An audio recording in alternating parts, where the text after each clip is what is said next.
Hello, my name is Eduardo Cadava, and on behalf of the Reading Matters Collective, I want to thank you all for being here. And I especially wish to welcome our visitors to Princeton, some of whom have come a very long distance to be with us. Reading Matters is a collaborative project co-sponsored by the Department of Comparative Literature at Princeton University and the program in critical theory from the Critical Theory Department at UC Berkeley. The first part of this two-series events took place at Berkeley in September, and these next 3 days, additionally sponsored by Princeton's School of Architecture, are the concluding sessions of the project. The project has been put together to think about reading as a collective, engaged, and generative practice that is inseparable from however we might imagine addressing some of the most urgent issues of our day. We've asked our participants to think about what reading is and can be today, how it might match the speeds of globalization according to either fast or significantly slower rhythms, and how new media have perhaps altered our sense of the act of reading. We've encouraged encounters between the humanities, the creative and applied arts, and the natural sciences, and this because performing a mode of reading that responds to the challenges of the present has been a constant endeavor, not only in literary studies, but in all academic disciplines, across various mediatic forms and disparate global contexts. Here, reading is not an isolated and individual practice of making sense, but an activity that involves transversal practices and alliances that together form a geography that is not reducible to existing cartographies. It is not restricted to the reading of texts, but instead requires a broadening of our sense of what can be read, and even of the materiality of what is read. Literary texts, social media commentary, sound and oceanic waves, satellite imagery, digitally coded networks, logistics, landscapes, bodies both human and non-human, DNA sequences, germinating forms of life, energy quanta, patterns of velocity, assemblage deformities, or the real, still contested manifestations of climate change. In other words, if matters of reading come from the text, they also necessarily leave it, and in doing so, they perhaps enable us to be newly responsible to political, social, and ecological issues, and not only these. Events such as these are always the result, of course, of several collaborations, and I want to take a moment to acknowledge the people who have been most centrally involved in putting this event together. First, I want to thank Zuleika Ayub, Daniela Gondafor, and Mari Jaris for all the creative and logistical work that has been involved in the organization of this event, work without which we would not be here today, that have exhibited a great energy and commitment to our gathering, and we all owe them a felt debt. I want to thank my colleagues Ben Baer from Comparative Literature and Gail Solomon from English, both of whom lent their support and activism to this endeavor, and in doing so helped make the event possible as well. I want to thank all the departments, programs, centers, and institutes that have supported this collaboration from its very beginning. The University Center for Human Values, the Princeton Institute for International and Regional Studies, the Council of the Humanities, the Program in Gender and Sexuality Studies, the Program in the History of Science, the Center for Digital Humanities, the Program in Latin American Studies, the Interdisciplinary Doctoral Program in the Humanities, the Princeton University Graduate School, and the Departments of English, Comparative Literature, Spanish and Portuguese, History, French and Italian, and Anthropology. As you know, the conference will take place over the course of 2.5 days, and today's opening event, entitled Compost-ography and Embodied Narratives, consists of a screening of Fabrizio Terranova's film, Donna Haraway, Storytelling for Earthly Survival, followed by a discussion between Haraway and our own Angela Creager. Professor Creager is the Thomas M. Siebel Professor in the History of Science at the Department of History at Princeton. She studies the history of 20th century biomedical research. Her books include The Life of a Virus, Tobacco Mosaic Virus as an Experimental Model, 1930 to 1965, and Life Atomic, A History of Radioisotopes in Science and Medicine. She's also the co-editor of 3 volumes, most recently Science Without Laws, Model Systems, Cases, Exemplary Narratives, and she currently directs the Shelby Cullom Davis Center, which this year is focusing on the theme Risk and Fortune. Haraway is Distinguished Professor Emerita in the History of Consciousness Department at the University of California, Santa Cruz. She's the author of Crystals, Fabrics, and Fields, Metaphors of Organicism in 20th Century Developmental Biology, Primate Visions, Gender, Race, and Nature in the World of Modern Science, Simians, Cyborgs, and Women, The Reinvention of Nature, and the Companion Species Manifesto, Dogs, People, and Significant Otherness. We'll now proceed to the screening of the film, in which Haraway performs and enacts what we might call a compostography, that is a narration of herself as becoming with both fellow mortal creatures and shared Earth histories. Afterwards, Haraway will join us via Skype for a discussion with Professor Creager. The discussion will be followed by a reception to which you are all invited, just outside. Welcome to New Jersey and enjoy the film. Okay.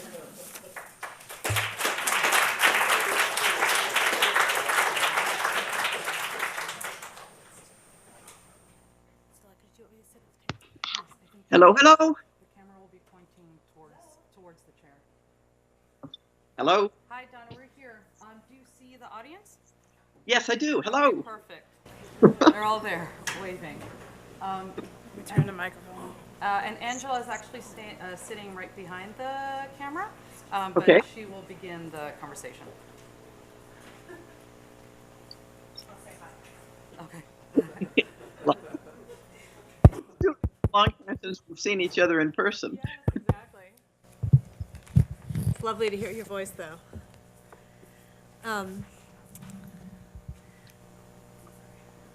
So, needless to say, the opening of the documentary in which you referred to all the straight teeth students at Princeton really resonated in this crowd.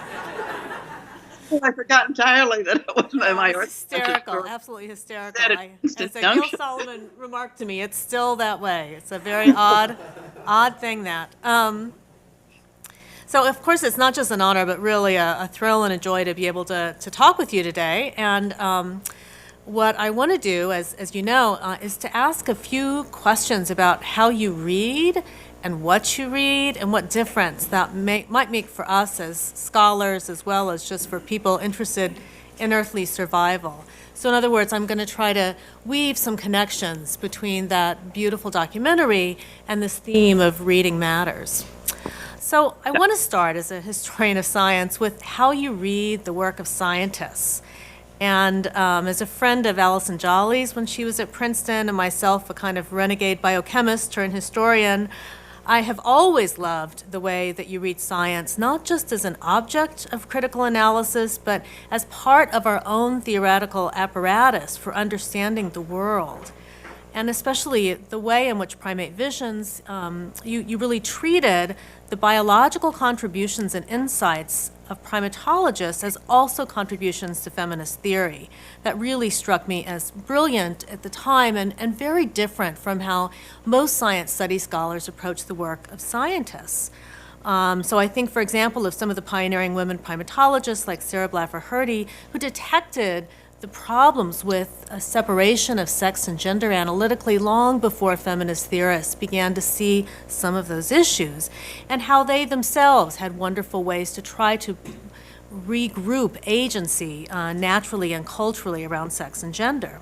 And your own work really does that as well. And as you know, I'm similarly inspired by how in Staying with the Trouble you draw on the work of Lynn Margulis and developmental biologist Scott Gilbert in helping we as your readers think about development and symbiosis as biological possibilities for us, for our futures. So can you talk a bit about your own reading practices, about your relationships to the science, or the relationship you have to the science that you read, and just help us think through how reading science, whether it's elite science or vernacular knowledge, and engaging it can enrich our reading and writing practices. Right. That's a big, big question. And I think that I want to begin to talk about it in a couple of ways. One is to say that my science, the one that's closest to my heart and the one I know most about, one that I feel deepest entanglement is biology, many of the biologies. And I think of biology both as the flesh of the earth and as a very historically situated set of discourses. By the way, am I producing an echo for you, or are you getting clean sound? It's pretty clean. It's okay on our end. Okay, good. Then I'm not going to worry about the little bit of echo I'm getting. But it's a ruckus if the sound deteriorates. Okay.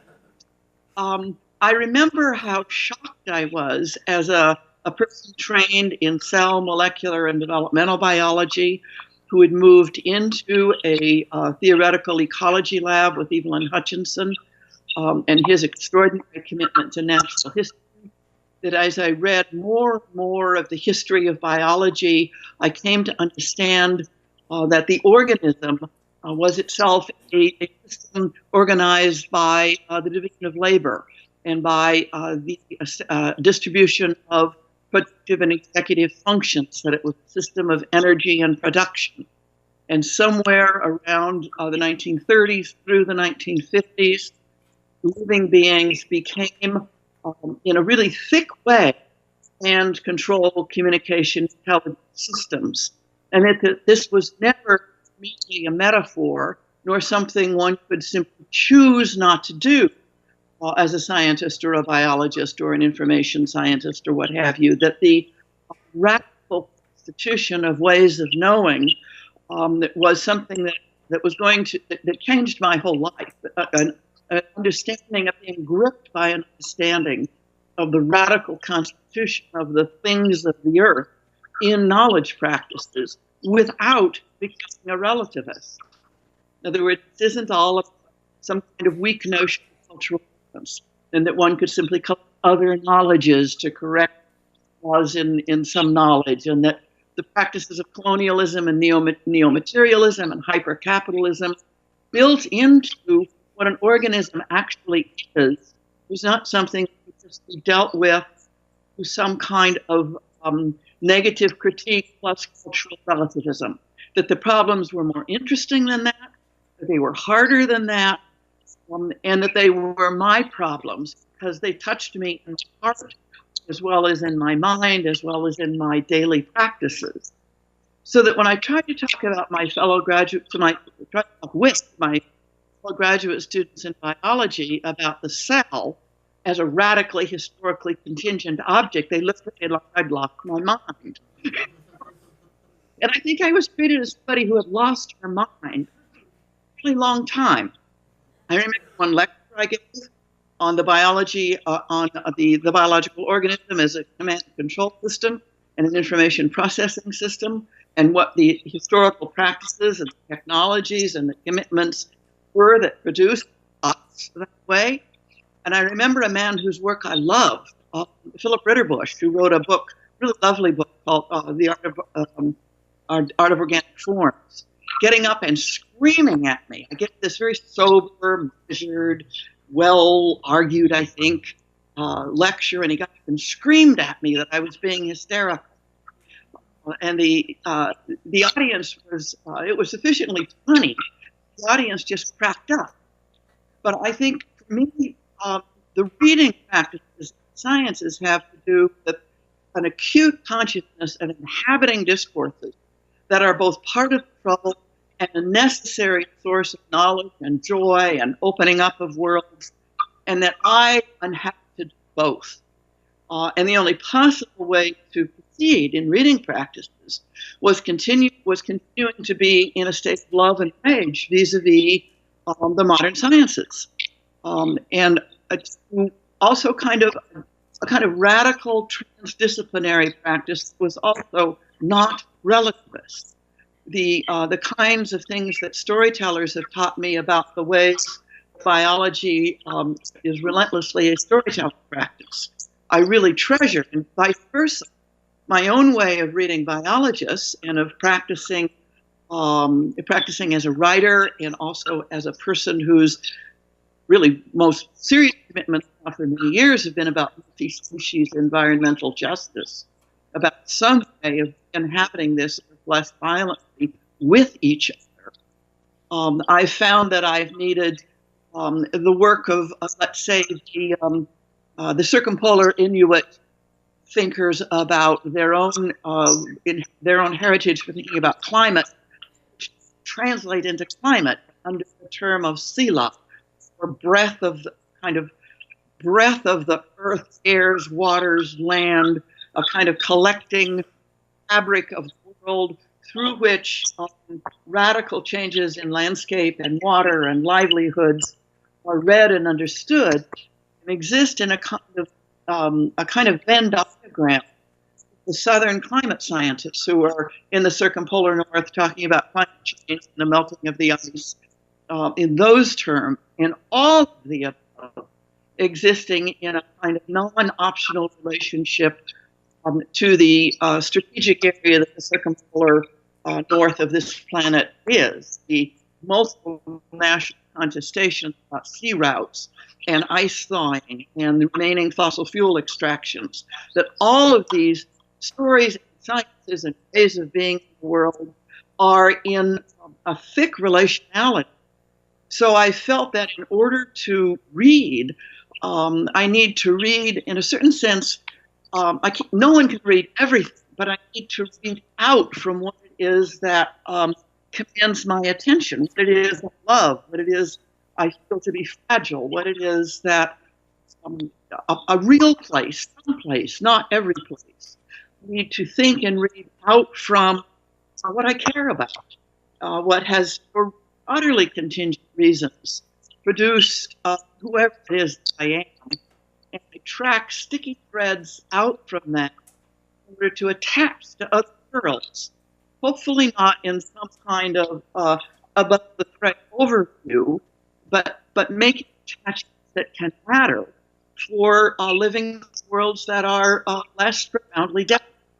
So it's a kind of joy and faith that infuses my reading practices as a scientist, as a science studies person, as a feminist, as a reader and writer of stories. All of these things come together I don't know, I used to think that I could never come to the end of a sentence because by the time I came to a period, I had just 6 or 7 lives. And if I could just avoid the period, and if I could just keep it going, fixed in the lies that I knew any positive statement inevitably told. So I ended up writing, coming to the end of sentences anyway, and in fact learned to write rather short sentences, believe it or not. But I feel that the practices of meaning making involve us in the most interesting kinds of contradictions and frictions, and that semiosis with each other is relentlessly a storying practice, a kind of inhabiting the necessary non-isomorphisms, frictions and entanglements, in a kind of opening to the world, opening to knowledges and knowledge practices. Does that make any sense at all? Oh, it really resonates with me. And I think part of what I love about your answer is the way that you point. I feel like the best science studies scholarship, but also scholarship more generally, it takes the text, the authoritative text, as seriously, but not as final. And I think in two senses, they're not final in the kind of Kuhnian sense that we know that all of our current knowledge is going to eventually become obsolete. So we always take it as reliable and tentative at the same time, but also not final in the sense that scientists don't have the monopoly on knowledge, and that especially other forms of natural knowledge and natural imagining need to be brought alongside and embroidered in.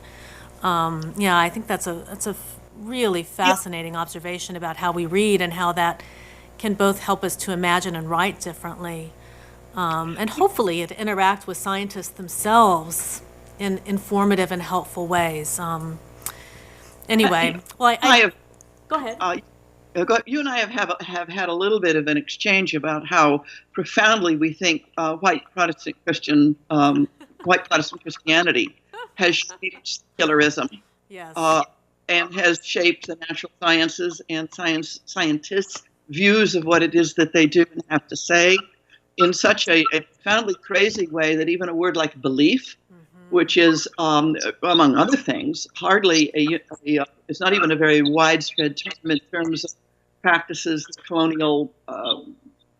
that settler colonialism has led us to call religions, the concept of belief is a very particularly historically situated one, which has done great damage, including great damage to the way we think about scientific practices.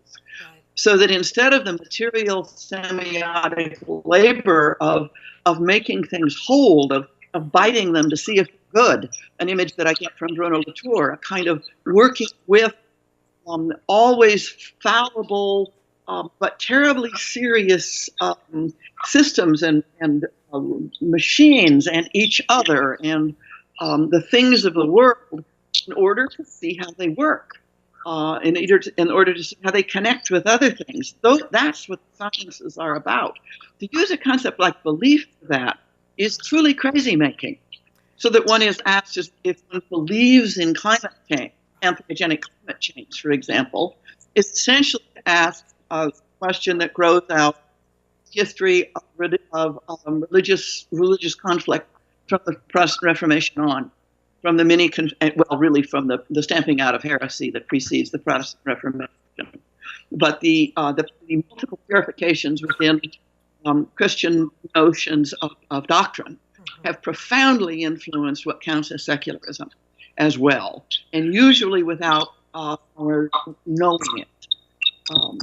So I don't think so much of science as that which holds now and will become obsolete as inevitably situated, partial, interesting, composing and decomposing, holding and falling apart. One of the most serious kinds of occupations that have been practiced in the history of this planet. Yeah, I couldn't agree with you more, and I think that this notion of belief, do we believe a certain scientific fact or do we believe in this thing? I mean, it has a particularly deep rootedness in American Christianity, which has, tends to be low church and, it's like it's a voluntary practice, right? We don't have a state religion, so it's what you believe, which church you join, whether you accept Jesus Christ as your personal savior. It's all about your action of belief in ways that create this illusion somehow that belief is what matters, and that undervalues practice, that undervalues collectivity, community. Yes, I absolutely agree with you in ways that also they become undetected when it's perpetuated in science and in public culture. Well, and a lot of scientists think secularism is an adequate response to the wars of religion, if you will, and to the problems of my first teaching job was in general science department, where we were supposed to teach the natural sciences as the domain of human practice that could somehow solve the problems of cultures and religions that were inevitably the source of conflict and war. The notion that secularism could somehow address the trouble in other domains of practice, I think, grows directly out of failure to understand how secularism is in fact created, specifically out of these fundamentally Protestant formations, white Christian Protestantism. Absolutely, absolutely. And maybe if we could spin this out a little bit longer, as I wrote you earlier today, I've always loved the way in which your work is attentive to the often buried but profound Judeo-Christian and Protestant narratives that structure so much of how we think about the biological story, whether it's evolution or the birth of the cosmos or the human history and its exploitation of resources and domestication of species. I mean, so much of Genesis, man's dominion over nature, sin and salvation get woven in to these scientific articulations of history and our relationship to the world. And as I wrote you earlier today, I think where I get stuck in this is in thinking about the current environmental situation in which we find ourselves, because I think that the underlying narrative there is one of apocalypse and of millenarianism.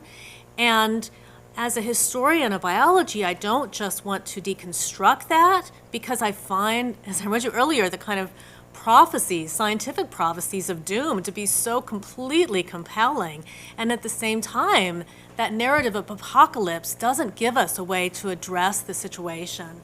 So I was wondering if you could reflect with us on what it means to read and write and think and act in the world as we have made it now. You in the documentary, you say a lot about trying to offer new stories, but how can we be sensitive to the moral and religious normative narratives which have structured so much of environmental action, environmentalism? How can we kind of disable some of the righteousness around that, acknowledging our complicity, and at the same time keep some moral impetus and some moral action? Well, disable the righteousness without losing the urgency. Exactly. I'm deeply influenced by Anna Tsing, a close friend and anthropologist and thinker in these areas, and she gave us the phrase, the arts of living on a damaged planet, practicing the arts of living, practicing with each other the arts of living on a damaged planet, and working with those human and non-human who are partially reconstituting, partially involved in partial healing, that a kind of realization that there will be no status quo ante, that loss is real and mourning is required, and that the earth is finite just as earthlings are finite, and that the search for any kind of transcendence, including through apocalypse, is precisely one of the things that gets in the way from taking urgency seriously and pragmatically, and for combining with each other in order to make a difference. So in a completely, no capital letters we had, in a completely ordinary way, as a person in her mid-70s now, I'm an active participant in the Center for Creative Ecologies and the Science and Justice Research Center, trying to craft ways of thinking about multi-species, including human and non-human environmental justice. So a kind of bringing these things together and locating them in actual projects that people are engaged in that make a difference. Various ways of constructing insect pollinator corridors in cities, various ways of developing serious energy alternatives and being in relation to projects like Leave It in the Ground, the indigenous projects around Leave It in the Ground that involve rethinking energy productions that start from the dilemmas, in particular North American Native, Indigenous, and Métis peoples, a kind of being informed by and working with folks who are developing practices and ideas and storytelling that are not apocalyptic, but they certainly don't let anybody off the hook. That's really, really well put. Well, I'd like to turn in my last question for you before we go to the audience to a kind of reading practice that you've written so eloquently about, which is the nonverbal ways in which creatures read each other, including sometimes humans. And one of the things I love in the documentary is the clips of you and Cayenne in agility trials, because even more than your verbal descriptions, those clips help us see what a human-dog partnership looks like, performing like the kind of its very best. And not really its very best. Oh, well. It's really remarkable, though, and the joy on her face and the joy in your body. I mean, that ability to play together, to be together. And in When Species Meet, you offer this amazing analysis of Gregory Bateson's discussion of games from Steps to an Ecology of Mind, which is kind of this discussion between a father and a daughter, him as a father and a daughter, and it's just this great riff on Wittgenstein's discussion of language games, but you use it to bring to light communication games without human language, which I find so profound, and especially for ideas of reading. And as you write, a game is not play, games have rules, agility has rules, play breaks rules to make something else happen. Play needs rules, but is not rule defined. You can't play a game unless you inhabit the muddle. So I would love for you to think with us about what we can learn from play with animals, from learning to read animals. What does it mean to read the body or the movement of an animal, or to be in communication with an animal? either enjoy or in this current environmental moment often kind of an angst. How can we read the landscape? How can we read the biosphere? How can those kinds of reading practices help us in our current situation, both kind of political and physical? And as I also have written, it seems to me that this kind of reading practice is so different from what Clifford Geertz so influentially offered us in his analysis of the cockfight, a really different way of reading animals, and in which the animals are really proxies or props. And I think you're giving us a really a way in which the animals are participants that can cue us into other ways of reading. I mean, Clifford Geertz couldn't have cared less about the chickens. Exactly, yes. That's not totally fair, but I think the cockfighters probably cared a great deal about their roosters, their cocks, and that the questions of affect and love, domination, violence, gentle tenderness, so on and so forth, between the men and their cocks would have been a very interesting kind of thing to think about, but it's not really, I think, what Geertz cared about.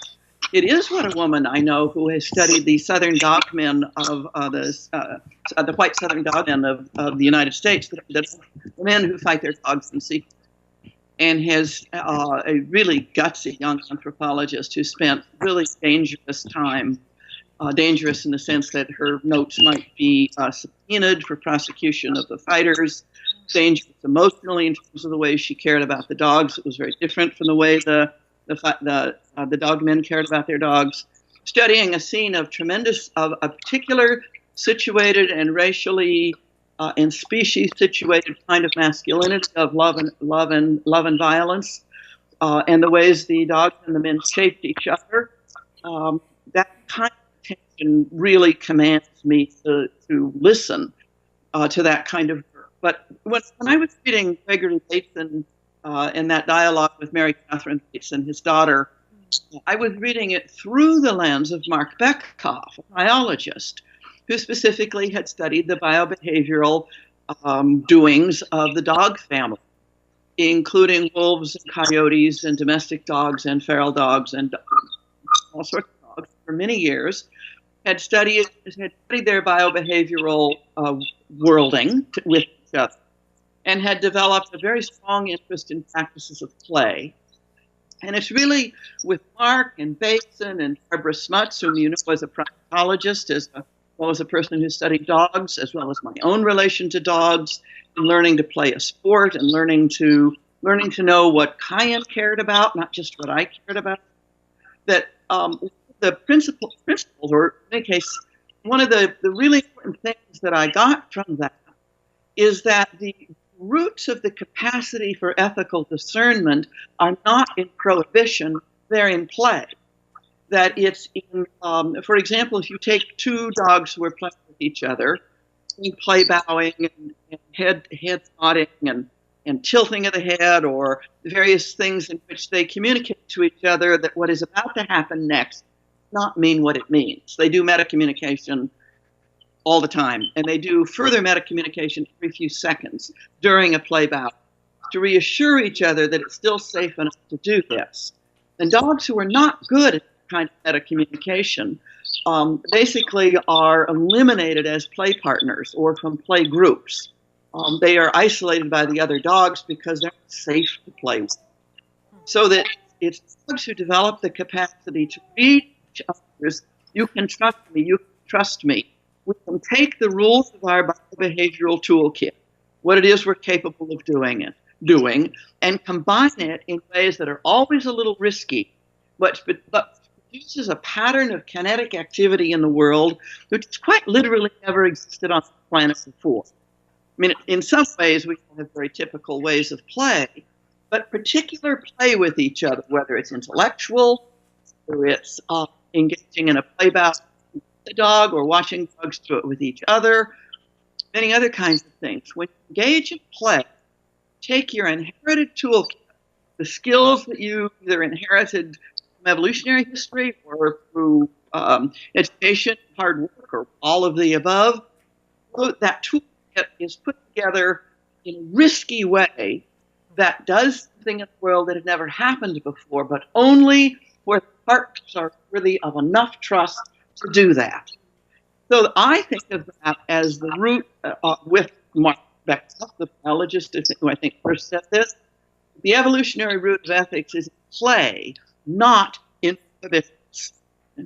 Now, if that's true, it gives me heart for the dilemmas that we're in now. That we can open each other up to practices of risk and joy and failure and doing things we don't know how to do, because the roots of our ability to build worlds that matter to each other, call that ethics, are in capacities of play. And the payoff of play is not a functional achievement. Play is specifically that which is not functional, which takes tools that are usually used to function and puts them to another, which is a kind of experimental recombination.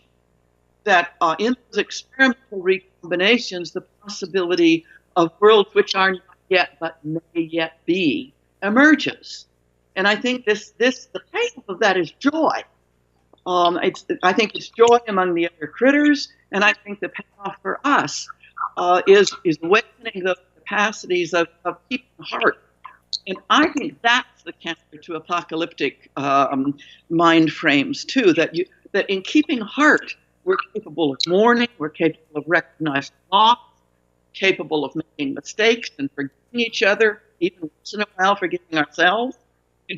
And we're capable of risking doing something we don't know how to do, but we have to do it together.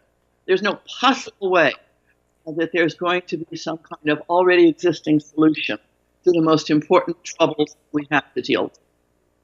So I think play is absolutely fundamental to this opportunistic thing called living mind in this planet.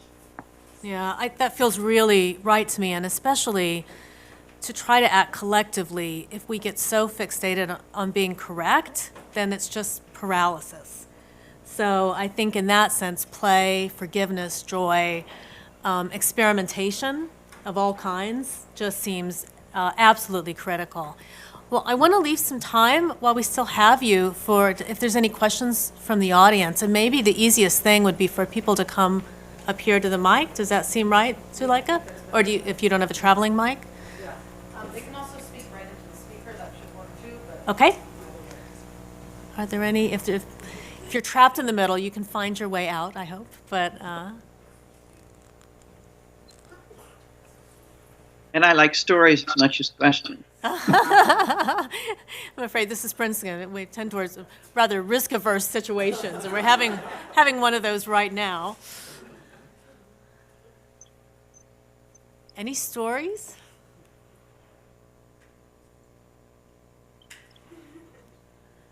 That's okay.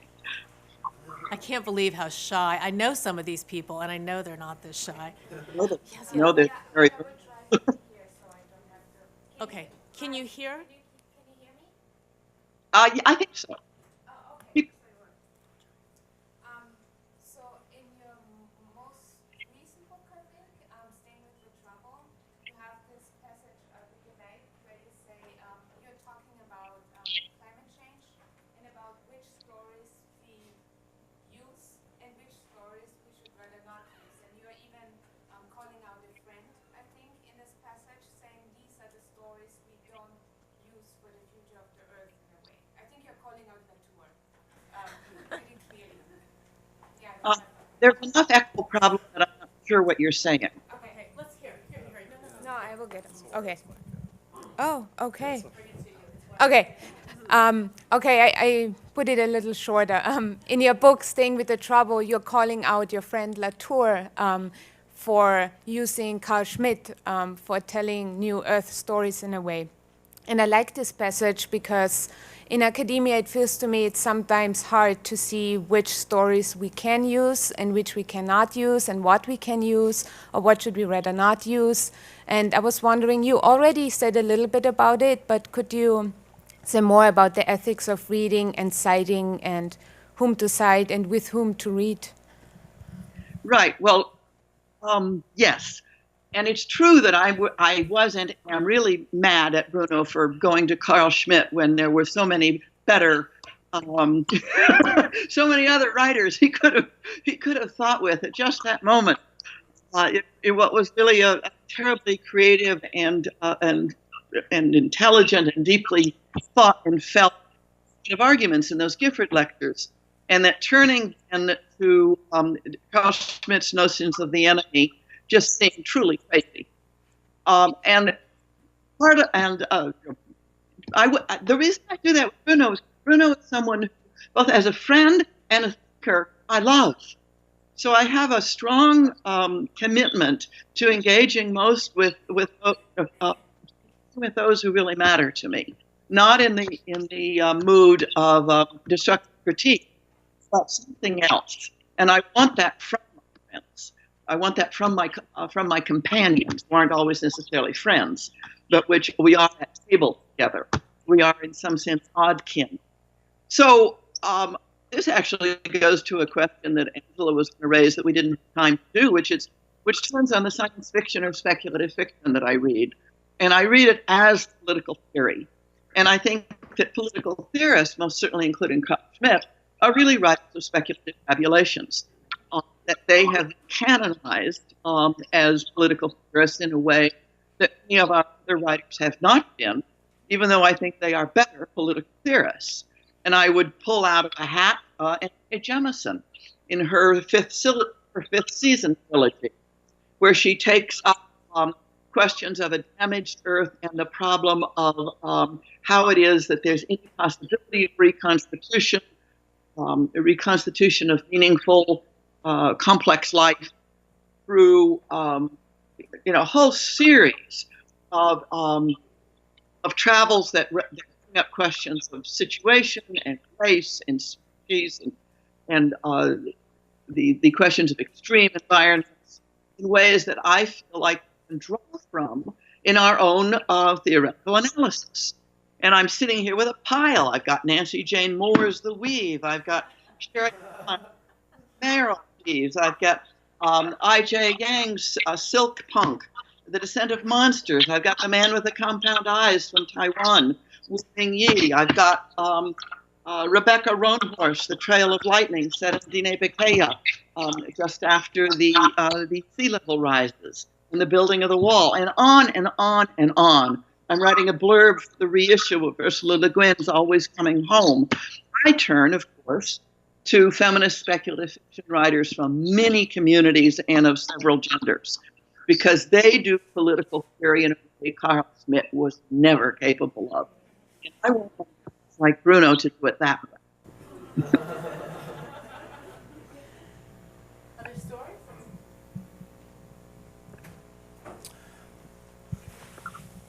Is that you? No? Hi, Donna.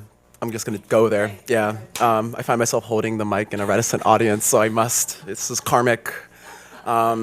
So I have a story for you. A story I don't necessarily want to share, but I will because of who you are and the ideas you presented in the film. And that's that when I left home from Florida when I was 18 and went to college, I went on a trip to Arizona to work with the Lost Boys and Girls of Sudan. And they are an incredible group of people who basically walked through the desert, walked through all sorts of tough environments to find asylum in a series of different parts of the world, Canada, the United States, and whatnot. And their story and their courage had so affected me that I decided to make the decision to come out with my mother the next spring after the trip. And I kind of knew what would happen. She's very religious and did not take it very well. And fast forward 2 years later, important detail. So that spring I took a movement class. And in that class I met someone who was not a traditional student, but was interested in movement, did massage therapy, and was a fixture in the college community that I lived in. And then fast forward 2 years later, I was kind of roped into this host family program for people who lived more than 50 miles away from the campus and or had difficulty getting home for holidays and whatnot. And these two women walk out of the car, and one of them is the massage therapist I took a class with, and the other is her partner.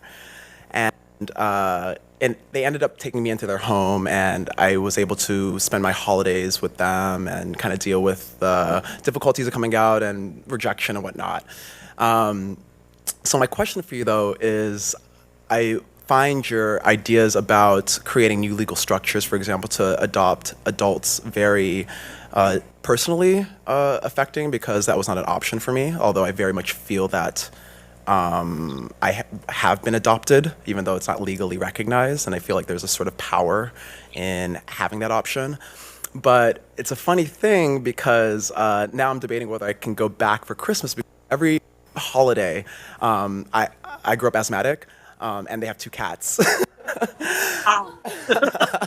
So I find myself captured theoretically by the idea of being accepted into this family, but challenged by the biological limitation of having a literal allergic reaction with the critters of my loved ones. So how do you square that? I'll leave it there. Yeah, no, I understand. The most recent book that I've really been connected with is called Making Kin, Not Population, which is a collaboration between Adele Clark and Kim Tallbear and me and Michelle Murphy and Yuling Cheng and Chiling Wu and wait a minute, I'm looking at the table. And Ruha Benjamin, also Alondra Nelson, was a part of our original collaboration of this book, in which we are together with coming from very different sorts of places and ways of thinking about the questions of human numbers and questions of human families and practices of bringing new people into the world and making this a seriously pro-child world, but not necessarily a pro-natalist world, so on and so forth. We all share deep feminist rejection of population control as an apparatus, worry about questions of human numbers and human distributions and the questions of inequality of impact on this planet. All of us, I think, share a commitment to making kin otherwise, non-biogenetically. It's not like we're against biogenetic kin making, although I think babies should be quite rare and definitely precious. I think that. And especially the babies of the rich should be quite rare for obvious reasons. The question of excess reproduction among the rich has been acute for many decades. But separate set of issues. The real commitment is making kin, making odd kin, including innovative practices of adoption, so that siblings could perhaps adopt each other as adults, who are not necessarily biologically related or raised together in any way, or they may have been friends, may not, including apparatuses that could protect property, protect various kinds of rights of access to well-being, that are enduring. You think of the way anthropologists like Marshall Salins and others have defined kinship. David Snyder, enduring, diffuse, an enduring, diffuse connection, or the way Marilyn Strathern says it: if you have a relative has you. These are ways of, in a sense, owning each other in the sense of having rights of accountability to each other. That making kin is about building structures that are not ephemeral and that can live through hard times, and how to build kinship apparatuses, which hardly has to all be done from scratch. There are plenty of people in the world who are already doing that, and LGBTQ communities have done a tremendous amount of it that all of us know through direct friendships or participating in such things. We also know that other groups of people in the world, I'm very interested in what the support structures in migrant caravans are, for example, that in ways that people take care of each other across relatedness, and in ways in which they can't, the ways in which very interested in practices of mutual caring that are both enabled and forbidden by migrants, among migrants. I'm interested in, I think we need to know more about and to tell more about and to learn from and build with practices of kin making that really address the question of living and dying well with each other without and with other critters in a kind of multi-species reproductive justice that involves making kin otherwise. And that includes taking in the ways in which our familial kin often spit us out, cannot assimilate even their own children, which is quite tragic, of course, but not uncommon. And why should we expect birth to carry those particular kinds of weights? Can't we build other kinds of really serious structures of support that are small enough and big enough, and that endure across generations? Yeah, especially tragic when the person is awesome is George and Watt. I have to say. His Any husband others? was gay, and his mother was unable to cope with, and we ended up deciding that what we had was a little, if there is such a thing, healthy brother-sister incest. I realize that that's a very incorrect thing to say, but that's what. But that marriage was a terrible model. We couldn't figure out how to split the property, the camera and the sewing machine, which was what we owned at the time. There was no way we could possibly divide the property. So in a rather serious way, our family built outwards from that. And Jay's mother, who still regards me and my current lover husband as her son-in-law, he is her son-in-law, and she's an evangelical, white Protestant Christian who introduces him as her son-in-law, and who came to understand the seriousness of Jay's relationships only when Jay's partner died of AIDS, and I think was forever, for the rest of her life, ashamed or just felt the horror of only having recognized love in watching someone care for a dying partner, and how much was lost in having that been what did it. But yet something did it. Something opened up the possibility of making family otherwise. For this very sincere, she's still a very strong evangelical Christian. It was a ability to hold contradictions together otherwise and make kin bigger. That I think we learned in my own tiny little family. And this is where I think your model of kin is so powerful in a moment of extreme tribalism.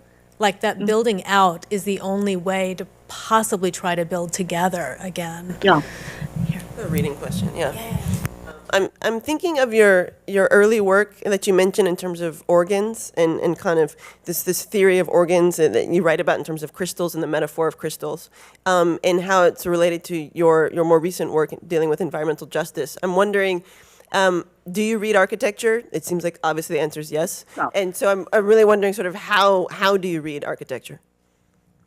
Well, architects who have, for one reason or another, read me send me their stuff. I'm fed by friendly architects, whose notions of design, including built structures and landscapes, and whose sense of design for living otherwise, and whose understanding of what it costs, what kinds of resources are involved in doing that, how to bring together the economies, the materialities, the imaginations of building living spaces, of building parks, of building landscape, of building wildlife corridors. The kind of the sense of engaging in building worlds otherwise is one of the things that I feel fed by the architects who sometimes send me their stuff. All right, thank you. Yeah, you may now be deluged by Princeton architects sending you their stuff. Looking for one of the books, but never mind, I'm not going to find it right this second. Okay, go ahead. Any other thoughts, contributions? Yeah. My question is like only sort of related to read. It may not be related to reading. I apologize. But I'm really struck by the way that making kin is I've been working a lot with Marx, and I was interested in your kind of shout out to Marxism in the documentary, but in a very interesting way that you didn't necessarily elaborate on it there. And I think also this was maybe in response to Latour's book. But my question is about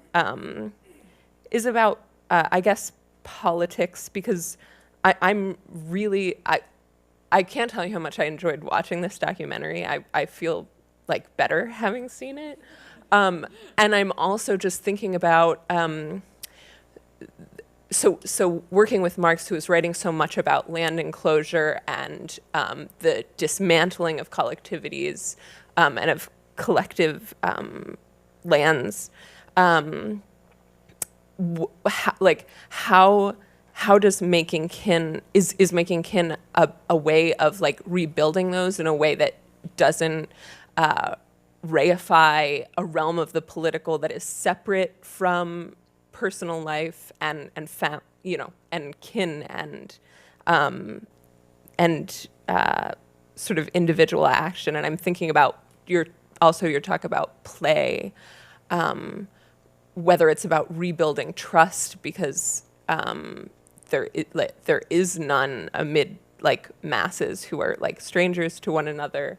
I would love if you could, I guess, talk a bit about those things, about politicizing it, or about what can come after a politics, or what the role of politics is here.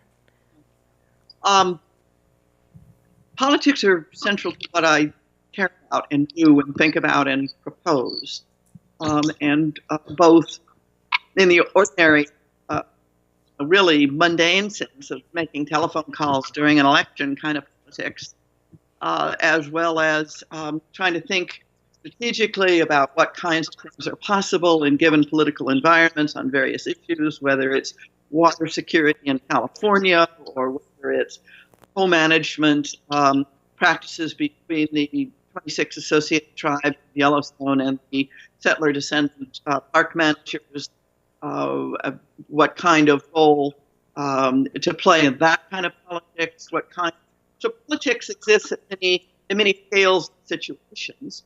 And there's no question that as both a reader of Marx, which takes it back to reading, a person who read Marx with David Harvey and was really shaped by that Capital with David Harvey at Johns Hopkins as a baby assistant professor, and was really shaped as an historian of science at the same time. So that the reading of Marx shapes the way I think, and that includes both the extraordinary analytical moves that Marxism and Marx traditions have made, the extraordinary understandings of extraction, of the creation of value extraction, of destruction of commons, so forth and so on. I regard those as things I learned from the Marxian tradition and hold on to dearly. And in most of the everyday politics as a United States citizen, you can't, so much of the politics that I and we engage in on a regular basis are not nearly as radical as all of that, but it's still informed by that.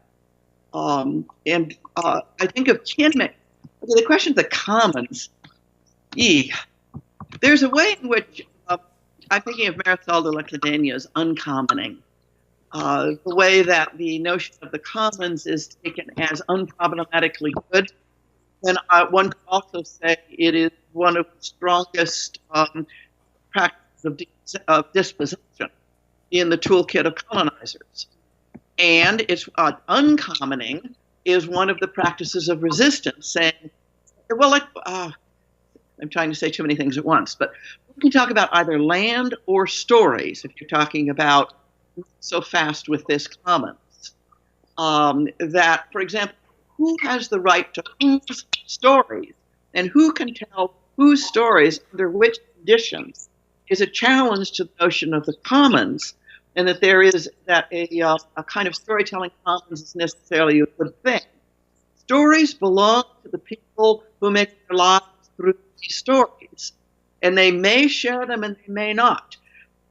Stories, I think one of the major apparatuses of dispossession of Native Americans in the history of settler colonialism in North America was not just the direct possession of lands, but the taking of story, the taking of and repurposing them in a separate context, so that what should and should not be shared interests me a great deal. What kinds of words should we be part of making stronger, and which ones should blast open, and how and why and when? So, okay. So that said, I also feel like I'm living in a period of destruction of the commons, let's say public education as a hard-won commons, including the possibility of a public university education without going into debt. That's a very historically situated kind of commons that was built with great difficulty by a lot of people, and was held together by a lot of forces, which included U.S. imperial hegemony after World War II. It included a lot of conditions of existence, which one would just as soon not understand how really important it was. So I feel like we're living through the blasting of really the making incredibly vulnerable, just destroying all sorts of commons. The very notion of the public is almost indecipherable to vast numbers of inhabitants of the United States these days. And at the same time, the notion of citizen and the notion of common has been a mechanism of dispossession, and still is. So I feel like holding on to both those things in a practice of situated knowledges is what I try to do. And inevitably, big mistakes get made, not just little mistakes. And so figuring out ways to forgive each other in the taking up of politics is terribly important. Because I think any kind of serious politics involves just making horrible mistakes. Any other comments? Yes.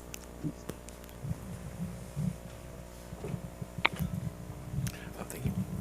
Hi. I wanted to also talk about making kin, which I think is such a beautiful concept.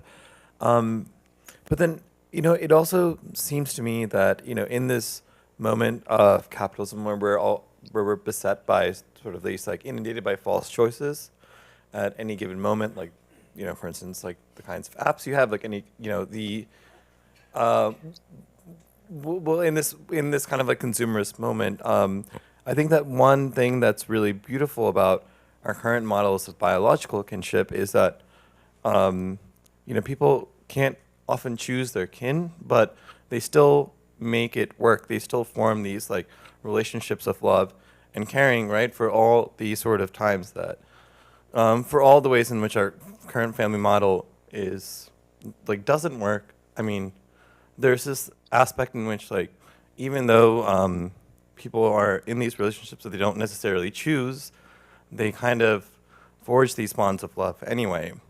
So, in a world where we are making kin, like, how do we preserve like the kind of that aspect of that, because I think it's like, because I think that does connect to, we haven't, we don't choose our planet, but we have to make it work, right? Yeah. Yeah. Yeah, I think choice is overrated in the making is sometimes, I think, a misleading word because it seems to imply that it's always about choice. And of course, our natal kin are excellent examples of not being about choice, but about being that family brought us into this world in good and bad ways, to which we are responsible, for whom we must care. If that care takes the form of anger and rejection, but much more frequently, I don't know, frequently, but also forms of tenderness and sustained caring over generations, including pride and being for and with each other, our natal kin. And I take that very seriously, and I think it has to be nurtured, but not to the exclusion of the making of odd kin, in otherwise and otherwhere. And that natal kin it's really okay to leave one's natal family, though it's a terribly consequential thing to do. It's a really hard thing to do. People need tremendous support if that turns out to be necessary. Families can be scenes of where it's simply impossible to be a real person and stay there. So that I think there are many situations where natal families, far from being, they should not be romanticized. Neither should they be demonized. And I think they require a kind of care and nurturance, and including the conditions that make these kinds of families themselves succeed. Housing policies, job policies, health policies, various kinds of security. I think that so much violence is produced by fear of insecurity that the questions of what makes people safe enough to continue caring about each other is what fundaments the kinship. I care a lot about safety, not making things totally safe, but safe enough to engage in to care about each other, and not to be operating out of relentless fear, which is so easy these days.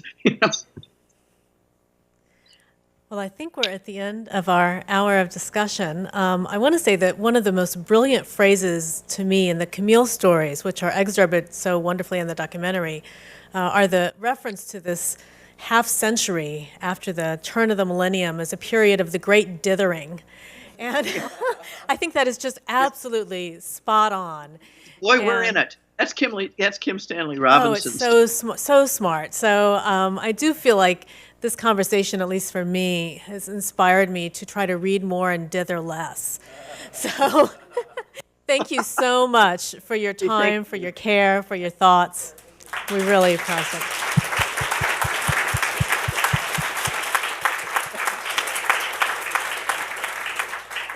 Ways of doing the conversation. Great. Thanks, Donna, and enjoy the rest of the day in California, where it's not yet dark. It's raining. This is wonderful. Oh, good. Excellent. Bye-bye. Bye-bye.